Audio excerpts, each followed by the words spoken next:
Aïe, aïe, aïe, aïe par-ci, aïe par-là.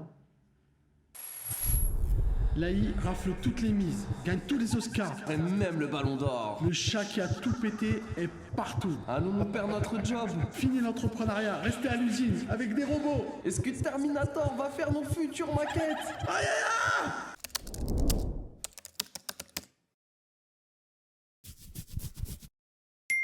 Il était de notre devoir d'aborder le sujet. Nous avons testé ces fameuses AI qui touchent de près ou de loin notre beau métier. Nous avons fait l'expérience sur Luca, qui est un générateur de logos. Nous avons voulu qu'il réalise un logo pour Burger Shoaya, un restaurant de burger maison très connu sur la ville de Rouen. Ayant moi-même réalisé son logo, je voulais comparer les résultats et voir si l'intelligence capterait les points importants pour son identité graphique. C'est un fast-food. On veut du rouge dans son logo car c'est une couleur chaude qui évoque la cuisson et qui rappelle donc que le restaurant cuit ses viandes à la braise. On lui donne le slogan, on précise même qu'il faut le prendre en considération qu'il y a une flamme dans le logo.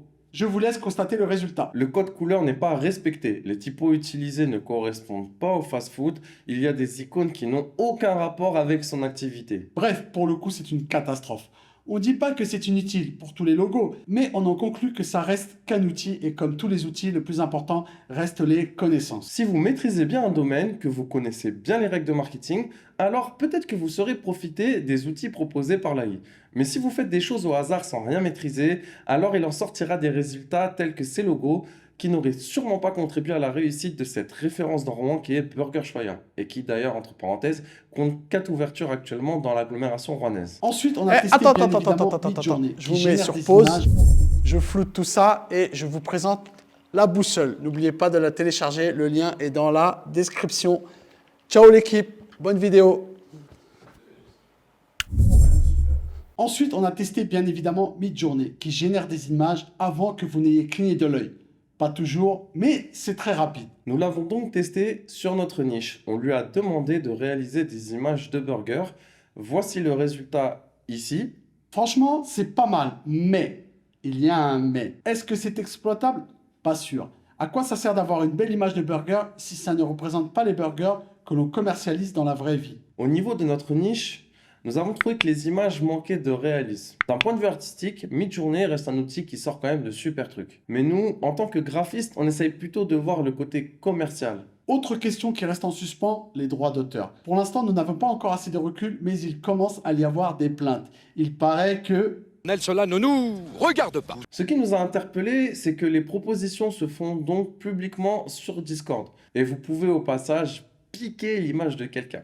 Oui, pas très cool. Pour ceux qui font de l'impression grand format, les fichiers ne sont pas assez grands pour les exploiter. Nous en avons téléchargé et contrôlé leur taille. On s'est rendu compte qu'à ce niveau, les tailles sont un peu lèges. En moyenne, la taille d'une image, d'une photo prise avec un appareil classique ou téléphone, ou une image achetée même dans une banque d'images, c'est du 72 dpi avec une taille de à peu près 3100 par 2600 pixels. Avec un iPhone, c'est 3000 par 4000 pixels. Et Midjourney, c'est 1024 par 1024 pixels, donc 3 fois moins. C'est clairement plutôt fait pour les écrans et moins pour l'impression. Le plus important quand on prend des photos, c'est d'avoir le vrai produit, le branding, le local, le personnel, etc. Concernant les logos sur Midjourney, on a retenté l'expérience avec le même nom Burger Choya et voici le résultat. Comme vous pouvez le constater, il a du mal avec les écritures, mais les idées sont bien meilleures que sur Loka. Cependant, il ne vous fournira pas le fichier vectoriel, du coup il faudra passer par un illustrateur pour l'illustrer. Ce qui implique de maîtriser l'outil ou de passer par un graphiste. On se dit que peut-être avec le temps, on y arrivera, mais pour l'instant, ce n'est pas le cas. Et n'oubliez pas que la tendance actuelle, c'est l'UGC, c'est-à-dire le contenu généré par l'utilisateur. Donc il faut que ça paraisse naturel. Là, les visuels de burgers sont jolis graphiquement, on n'a rien à dire sur ça. Mais est-ce qu'il s'adresse à une clientèle d'un restaurant, de professionnels? Eh, pas du tout. Pour l'instant, ils n'ont aucune valeur ajoutée. Par contre, en termes d'idées, c'est un puits sans fond, mais encore faut-il avoir les bonnes. Nos clients ont plein d'idées, mais sont-elles bonnes? Est-ce que ce sont des idées qui matchent et qui font vendre? On aimerait aussi vous parler de ChatGPT. C'est moins évident de faire le lien entre le graphisme et ChatGPT que les autres AI.